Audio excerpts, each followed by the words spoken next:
بسم اللہ الرحمن الرحیم۔ بسم اللہ الرحمن الرحیم۔ انسانی جنین کا ارتقاء یا تخلیق انسانی کے ارتقائی مراحل۔ قرآن مجید میں اللہ تعالیٰ جنین کے ارتقاء کے مراحل یوں بیان فرماتا ہے: وَلَقَدْ خَلَقْنَا الْإِنسَانَ مِنْ سُلَالَةٍ مِنْ طِينٍ ثُمَّ جَعَلْنَاهُ نُطْفَةً فِي قَرَارٍ مَكِينٍ ثُمَّ خَلَقْنَا النُّطْفَةَ عَلَقَةً فَخَلَقْنَا الْعَلَقَةَ مُضْغَةً فَخَلَقْنَا الْمُضْغَةَ عِظَامًا فَكَسَوْنَا الْعِظَامَ لَحْمًا ثُمَّ أَنشَأْنَاهُ خَلْقًا آخَرَ فَتَبَارَكَ اللَّهُ أَحْسَنُ الْخَالِقِينَ۔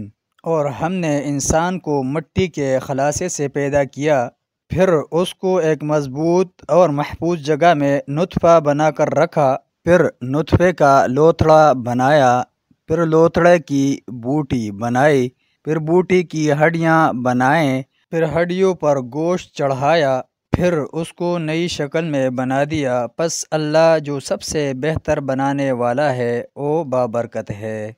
اس آیت میں تخلیق انسانی کے مختلف مراحل بیان کیے گئے ہیں، جن میں سے پہلا مرحلہ تو نطفہ ہے، جو پانی کا قطرہ یعنی منی کی بوند کی شکل میں رحم مادر میں استقرار پاتا ہے۔ دوسرا مرحلہ علقہ ہے۔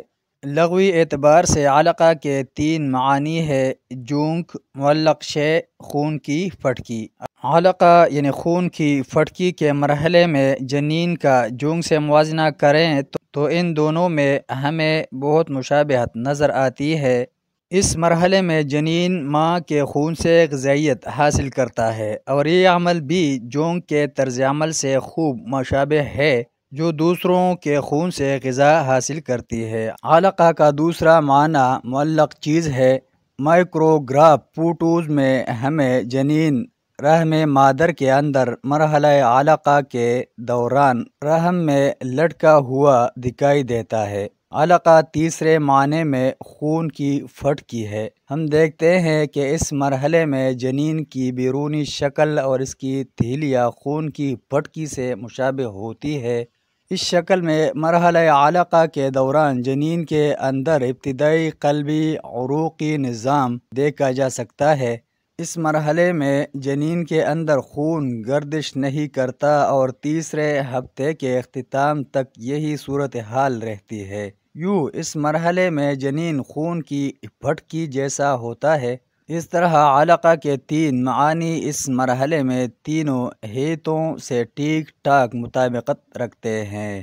قرآنی آیت میں بیان کردہ تیسرا مرحلہ مضغہ ہے۔ عربی لفظ مضغہ کے معنی چبائے ہوئے مواد کے ہیں۔ اگر ہم گوند کا ایک ٹکڑا منہ میں رکھ کر چبائیں اور پھر اس کا مرحلہ مضغہ کے جنین سے موازنہ کریں تو اس نتیجے پر پہنچیں گے کہ اس مرحلے میں جنین کسی چبائے ہوئے مواد کی شکل کے مشابہ ہوتا ہے۔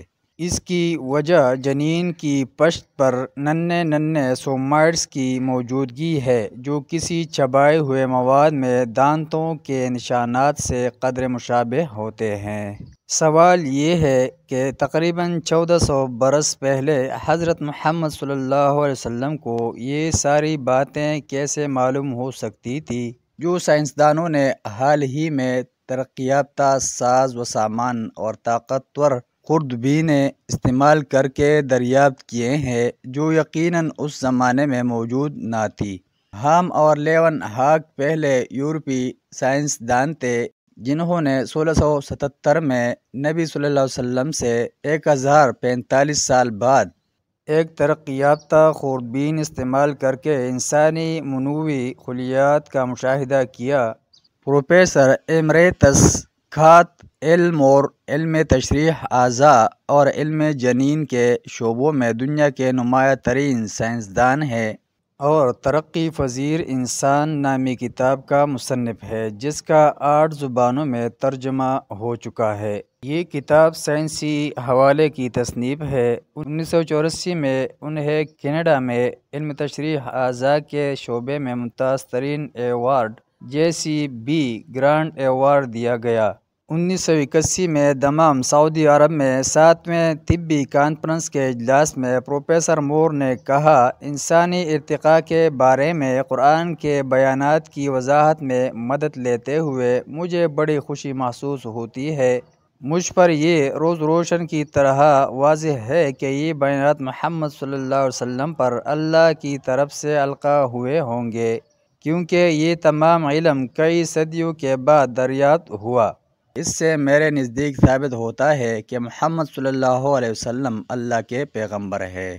اس کے بعد پروفیسر مور سے پوچھا گیا، کیا اس کا مطلب یہ ہے کہ قرآن اللہ کا کلام ہے؟ انہوں نے جواب دیا، یہ حقیقت تسلیم کرنے میں مجھے کوئی مشکل پیش نہیں آتی۔